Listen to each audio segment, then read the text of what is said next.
7 అడుగులు నడిచిన వాడే 7 జన్మలు తోడుంటాడు.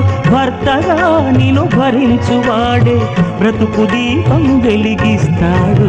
అతని హృదయం నాటి చెరామి అగ్నిహోత్రమే అందుకు హామీ. అతని హృదయం నాటి చెరామి అగ్నిహోత్రమే అందుకు హామీ. తెంచుకుంటే తెగిపోతుందా దేవుడు వేసిన బంధం?